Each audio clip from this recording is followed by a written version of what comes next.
தஞ்சை மாவட்டத்தில் நேரடி நெல் கொள்முதல் நிலையங்களில் ஈரப்பத பிரச்சனையால் கொள்முதல் தாமதமாவதாக புகார் எழுந்துள்ளது. கூடுதல் தகவலை தர காத்திருக்கிறார் செய்தியாளர் ராஜசேகரன். நேரடி நெல் கொள்முதல் நிலையங்கள்ல என்ன பிரச்சனை, கொள்முதல் தாமதமாக என்ன காரணம், விவசாயிகள் என்ன சொல்றாங்க? அதாவது நடப்பாண்டு எப்போதும் இல்லாத அளவுக்கு தஞ்சை மாவட்டத்தில் 2 லட்சம் ஏக்கர் பரப்புல குறுவை சாகுபடி நடைபெற்றது. காவிரி நீர் உரிய அளவு கிடைச்சது. அந்த குறித்த நேரத்தில் எல்லாம் அமோக விளைச்சல் 60 வருஷம் இல்லாத அளவுக்கு இந்த வருஷம் ரொம்ப அமோக விளைச்சல் அடைஞ்சிருக்கு. அறுவடை நேரத்தில் மழை, அதாவது தீபாவளிக்கும் ஒரு 2 நாளைக்கு முந்திலிருந்து மழை பெஞ்சிட்டு இருக்கீங்க.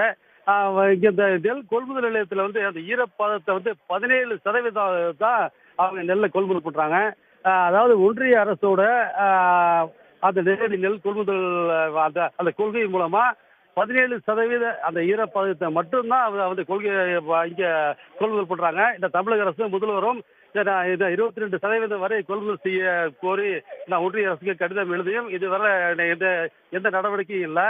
அதனால அங்கங்க ஒவ்வொரு கொள்முதல் நிலையத்திலையும் நெல் தேங்கி கிடக்கு. இப்போ காட்டூர், அடுத்துள்ள காட்டூர் பகுதியில் ஒரு 5000 மூட்டைகள் நெல் எல்லாம் தேங்கி கிடக்கு.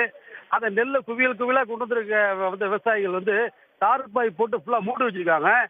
இங்க 20 நாள் ஆச்சுன்றாங்க விவசாயிகள். நாங்கள் நெல்லை கொட்டி வச்சிருந்தேன். இந்த மழை பெய்யுற வச்சு அந்த தார்பாய் ஓரத்துல எல்லாம் உள்ள தண்ணி போய் அப்படியே நெல்லாம் அப்படியே முளைச்சி போயிருக்கு. அதாவது ஏராளமான நெல்மணிகள் மீண்டும் முளைத்து அதை விவசாயிகளுக்கு இழப்பு ஏற்பட்டு வருது. அதனாலதான் இப்ப எல்லாம் துரிதமா கொள்முதல் செய்யறாங்க. லாரிகள் போதுமான லாரிகள் வரல. அதான் கொள்முதல் செஞ்ச நெல் ஒவ்வொரு டிபிசிலையும் 5000 மூட்டை 10,000 மூட்டை தேங்கி கிடக்கு. அரசு ரொம்ப துரிதமா, மாவட்ட நிர்வாகம் எவ்வளவு துரிதமா கொண்டு சென்றாலும், ரயில் மூலம் வெளி மாவட்டங்களுக்கு கொண்டு சென்றாலும் அபரிதமான விளைச்சல் காரணமாக ஒவ்வொரு கொள்முதல் நிலையத்திலும் மொத்தம் 292 கொள்முதல் நிலையங்கள்ல கொள்முதல் செய்யறாங்க. அங்கங்க தேங்கி கிடக்கு.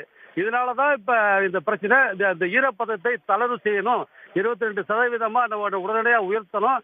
அதிகமா லாரிகளை கொண்டு ஏற்கனவே கொள்முதல் செஞ்ச அந்த நெல் மூட்டைகளை அதை இயக்கம் பண்ணணும், அது கிடங்குகளை அனுப்பணும், வெளி மாவட்டங்களுக்கு பறவைக்கு அனுப்பணுன்றாங்க விவசாயிகள்.